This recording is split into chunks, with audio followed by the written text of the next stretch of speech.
शहर के मोती नगर स्थित कबीर आश्रम नगर खेड़ा में सावन मास के उपलक्ष्य में श्री श्री महापुराण सप्ताह अमर कथा का आयोजन किया जा रहा है। आज कथा के तृतीय दिवस कथा व्यास आचार्य चैतन्य जी महाराज ने कथा क्रम को आगे बढ़ाते हुए कहा कि भगवान वेद व्यास जी रचित 18 पुराणों में 2 पुराण, एक श्रीमद् भागवत महापुराण व श्री शिव महापुराण, ये दोनों महापुराण हैं और दोनों पुराणों की बड़ी महिमा है। और आगे की कथा हम आपको चैतन्य जी महाराज के मुखारविंद से सुनाने जा रहे हैं और कार्यक्रम को ज्यादा से ज्यादा शेयर जरूर कीजिए। जो है ना, कपड़े को छोड़ दो, शरीर में आ जाओ, शरीर मेरा नहीं है, ये कैसे बात कर रहे हैं? क्योंकि हमारी बुद्धि एकदम स्थूल है, हमारा विवेक क्षमता जो है ना बहुत कम है, डल है। और वही पर संत महात्मा जो है ना उसी का ज्ञान कराते, उसी का बोध कराते हैं। तो कहा कि विवेक कैसे जागृत हो, विवेक की प्राप्ति कैसे हो, ये दूसरा प्रश्न है, याद रखना। ये चीज अगर एकदम से याद रखो, ये उतना ज्यादा कोई बोलता नहीं है, इसको कोई कौन सुनाएगा, कहाँ पंडित वगैरह क्या सुनाएगा, मैं तो बार ये बच्चे का सुधा करना सुना यही कहता है। तो याद रखना कितना प्रश्न, पहला नंबर सार तत्व क्या है, सभी पुराणों का सार क्या है, गुरुदेव कृपा करके मेहर करके आप बताइए। दूसरा प्रश्न पूछा गया विवेक कैसे जागृत होए, और तीसरा सवाल कहा गया ये जो है ना, ये साधक लोग जो है, ऋषि मुनि जो है ना अपने मन को एकाग्र नियंत्रण कैसे करते हैं, कॉन्संट्रेट माइंड क्रिएट कैसे करते हैं, ये आप बताइए। ये तीसरा सवाल याद रखना, कैसे मतलब मन को एकाग्र कैसे। आज समाज में यही सबसे बड़ी समस्या है। विवेक किसे कहते हैं? किसी व्यक्ति का नाम रहता है, कोई नाम रख देते हैं विवेक दास, विवेक। तो ये विवेक क्या है?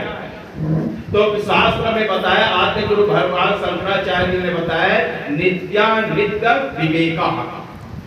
नित्य क्या है, अनित्य क्या है, सत्य क्या है, असत्य क्या है, सही क्या है, गलत क्या है, इसका निर्णय करने की जो कैपेसिटी जो हमारे शरीर के अंदर में, उस डिपार्टमेंट का नाम है क्या? बुद्धि। और उस बुद्धि में वही जो है अलग अलग करने का, पृथक करने का विवेक क्षमता है। विवेक बुद्धि के पास में ये विवेक होता है। और ये जो ना, एक होता है स्थूल विवेक और एक होता है सूक्ष्म विवेक। स्थूल विवेक तो हर व्यक्ति के पास में, स्थूल विवेक मतलब अलग अलग करना है, ये इंसान है, ये पशु है, ये चावल है, ये गेहूं है, ये इत्यादि, ये हमारी बुद्धि सब अलग अलग कर देता है। लेकिन शरीर और आत्मा, देखो ये शरीर भी है और आत्मा भी है। शरीर तो 3.5 हाथ का शरीर ये दिख रहा है, ग्रॉस बॉडी दिख रहा है, स्थूल शरीर दिख रहा है, काया दिख रहा है, देह दिख रहा है, लेकिन आत्मा उसका कोई अता पता नहीं है, वो दिखता नहीं है। अब ये कहा गया कि आत्मा तुम्हारा निजी संपत्ति है, आत्मा तुम्हारा असली पहचान है, आइडेंटिटी है, और शरीर जो है वो तुमसे अलग है, तुमसे पृथक है। गड़बड़ वहां पर हो जाती है, बुद्धि वहां पर काम नहीं करती, वहां पर विवेक हमारा जागृत नहीं हो पाता। शरीर अलग है और जो शरीर में पहना हुआ कपड़ा मुझसे अलग है, ये बात आसानी से समझ जाएगी, सब समझ जाते हैं। इसको बोलते हैं स्थूल विवेक। स्थूल विवेक है, भगवान शंकर को तुलसी का पत्ता चढ़ाया गया, भगवान शिव को कभी शिवलिंग में तुलसी का पत्ता नहीं चढ़ाया जाता है। और भगवान विष्णु पे, रामकृष्ण में उसमें बिल्व पत्र नहीं चढ़ाया जाता है। लेकिन एक दिन है, साल में एक दिन है, जिस दिन जो है ना आप मंदिर में भी कर सकते हैं, वेदना खो करके करते हैं, क्योंकि शिव महापुराण की इजाजत देती है। और वो कौन से दिन है? कार्तिक का महीना है, और वो कार्तिक का महीना कौन सा है? शुक्ल पक्ष है। शुक्ल दिवाली के बाद में कौन सा 14 तिथि, और उसका नाम है वैकुंठ चतुर्दशी। क्या नाम है? वैकुंठ चतुर्दशी। और उसी दिन चतुर्मास खत्म हो गया पूरा। वैसे जो है ना देव उठावनी कहते हैं, वहां से जाते, लेकिन नहीं, चतुर्दशी को विधिवत हाइट ट्रांसफर किया गया है, सीट अदली बदली किया गया है। अभी जो किसका ड्यूटी अभी लगा हुआ है? 4 महीना शिव जी के, और 1 महीना तो बड़ा जोर से इसका काम चलता है भगवान शंकर का श्रावण समय। लेकिन भगवान शंकर 4 महीना हैंडल कर रहे हैं, हम सबको संभाल रहे हैं। क्योंकि जगत का पालन करने वाला वो थक गया है, रेस्ट करने के लिए चले गया, आराम करने के लिए चले गया। कौन? भगवान विष्णु क्षीर सागर में चले गया है। तो जब क्षीर सागर में जाने से पहले अपना सत्ता, अपनी कुर्सी, अपना पद किसको हैंड ओवर किया था? भगवान शंकर को। अब भगवान शंकर 4 महीने तक काम देखा। अब उसके बाद में भगवान विष्णु जब आए, तो भगवान विष्णु जब आए तब फिर उसको घोषे प्रदान किए। तो भगवान विष्णु ने बहुत बढ़िया, आपने 4 महीना संभाल करके रखा, आपका शुक्रिया, बहुत बहुत धन्यवाद। आपको क्या है? तब उसको भगवान विष्णु ने क्या किया? वो तुलसी के पत्र, भगवान विष्णु के पास तुलसी है तो तुलसी से दे दिए। और भगवान शंकर के पास क्या है? उसी से निकाल करके बेल व पत्र उसको दे दिए। तो उस दिन जो है ना, काशी वगैरह देखना, विश्वनाथ में देखना, वो दिन जो है ना सब तुलसी के पत्ता भी चढ़ते हैं, कोई से नहीं, क्योंकि दोनों का आपसी एकत्व रूप है। और इसीलिए तो देख लो श्री महापुराण में एक शिवलिंग का नाम है क्या? हरीश्वर शिवलिंग। हरीश्वर शिवलिंग है, उसमें हरि भी है और क्या है? हर भी है, दोनों है, प्लस है, हरि हरि। देखो भगवान विष्णु भी के ना और शिव की आराधना कर, और शिव की आराधना किए तो देखो वहां पर 1000 नाम, याद रखना, 1000 नाम ले करके उसने कमल के पुष्प से शिव आराधना की, अर्चना की। अच्छा के ओम नमः शिवाय, ओम नमः शिवाय, ओम नमः शिवाय, ओम नमः शिवाय। भगवान शंकर ने सोचा विष्णु जी जो है ना बड़ा जबरदस्त है, खाना पीना नाश्ता सब छोड़ करके क्या कर रहा है? पूजा कर रहा है। तो ये कितना बड़ा भगत है, कितना बड़ा पुजारी, थोड़ा टेस्ट तो करना चाहिए, थोड़ा जांचना तो चाहिए, परखना तो चाहिए। तो वो टोकरी में कमल का पुष्प सब रखा हुआ था, और जा करके भगवान शंकर ने चुपके से क्या किया? एक फूल को छुपा दिया। अब ये करता रहा, पूरा काउंटिंग भी करता, ओम नमः शिवाय, ओम नमः शिवाय, ओम नमः शिवाय, ओम नमः शिवाय, ओम नमः शिवाय। देखा क्या एक है, देखो उसमें क्या एक फूल क्या हो गया? कम पड़ गया। अरे मैं तो दिन करके तोड़ करके लाएगा, क्या हुआ, क्या हो गया, क्या? यहाँ वहाँ खूब ढूंढा, हवा तो चली नहीं, हवा चलते उड़ जाता तो थोड़ा दूर में गिरता था, यहाँ तो है ही नहीं, कहीं तो नहीं है। अब उसको याद है, लोग तो कहते हैं, क्या कहते हैं? कमल नयन, इसको तो पता है कार्तिक के महीने में। ये आंख कैसे है? बोले किसके जैसे है? कमल नेत्र, कमल के जैसे है। तो ये आंख किस दिन काम आएगा? मेरा तो पूजा जो है ना पूरा खंडित हो जाएगा। तो संकल्प लेकर के मैं अर्चना जो कर रहा था, एक फूल कमी हो गया तो अपूर्ण हो जाएगा, अपूर्ण हो जाएगा, खंडित हो जाएगा, खंडित होने नहीं दूंगा। तो उसने क्या किया? अपने एक आंख को निकाल करके रख दिया। भगवान शंकर प्रकट हो गए। बोलो शंकर भगवान की जय। भगवान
समान भावम आर्यम तमीशं जरा मरण आत्मदेवम पंचाननं प्रबल पंच विनोदशीलं संभाववे शंकर अंबिकेशम।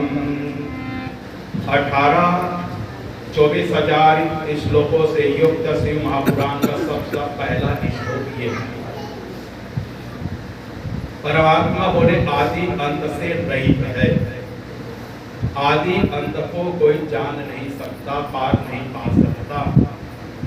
ऐसे परमात्मा हरि अनंत है, बेअंत है। तो आदि अंत से रहित है। और वो कौन है? बोले भोलेनाथ सदाशिव है। कैसे है? बोले पंचायतन, पंचमुख है। भगवान शिव के क्या पंचानन, 5 क्या मुंह है। देखो भगवान शंकर के 5 मुंह थे और उसका चेला क्या 10 मुंह था। गुरु मेहरबान तो चेला पहलवान। अब ये गुरु के जो है 5 मुंह थे तो चेला ने सोचा 5 नहीं, हम प्लस करते हैं। 10 मुंडी वाले को लंका में बैठा है। कौन था चेला? रावण। भगवान शंकर के एक पक्का चेला थे। आगे कथा में श्रवण करेंगे। तो पंचायतन, पंचमुख वाले। और 5 मुंह जो है इसका नाम भी बताया गया। एक मुंह का नाम है सत्योजात, दूसरे मुंह का नाम है क्या? वामदेव, तीसरे का नाम है तत्पुरुष, चौथे का नाम है ईशान और 5वें मुख का नाम है अघोर मुख। अघोर इसलिए अघोर तंत्र चलते, अघोरी कहते हैं। 5 मुख भगवान शंकर। आगे रुद्राक्ष की चर्चा होगी, कल वगैरह देखेंगे रुद्राक्ष। और रुद्राक्ष में जो है ना शिव महापुराण में कितने मुख रुद्राक्ष का वर्णन किया गया? 14 मुखी रुद्राक्ष, 1 से लेकर 14 मुखी तक। मुख का मतलब होता है मुंह। 14 मुंह तक वाले रुद्राक्ष। और ये रुद्राक्ष जो उत्पन्न हुए, ये रुद्र मतलब भगवान शंकर, अक्ष मतलब आंख। भगवान शंकर की आंख है। भगवान शंकर के अश्रु से रुद्राक्ष की उत्पत्ति हुई। बगल में थे मां पार्वती। भगवान शंकर ध्यान में थे और ध्यान में जब थे आंख खोले तो आंख जब खुले तो आंख से क्या गिरने लगे? आंसू गिरने। मां पार्वती ने आंसू को अपने हाथ में ले। भगवान शंकर की अश्रु शक्ति और मां पार्वती के भी भक्ति शक्ति प्लस हुई। ये दोनों है। इसलिए आपने सुना होगा रुद्राक्ष ये पुल्लिंग है। एक होता है भद्राक्ष, स्त्रीलिंग। भद्राक्ष होता है, कभी देखे भद्राक्ष? यशवती देखिए, देखिए कि नहीं? कहाँ देखिए?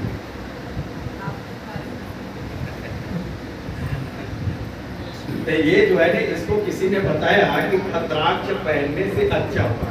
तो आज से 2-3 साल पहले लगता है, रात में दोनों पति पत्नी 8, 9, 10 बजे रात में आए और बोले कि महाराज जी हमको भद्राक्ष चाहिए। तो इसके लिए स्पेशल हरिद्वार गया था और भद्राक्ष ला करके दिया था। और भद्राक्ष का आता पता है कि नहीं है? पता नहीं, या तो डिजाइन वाले पहले। हर हर नमः पार्वती पते हर हर महादेव। तो आप सभी लोगों ने भद्राक्ष कई लोग देखे हैं? और रुद्राक्ष सब लोग खड़े करो, कोई नीचे नहीं होना चाहिए। और भद्राक्ष में कोई नहीं होना चाहिए।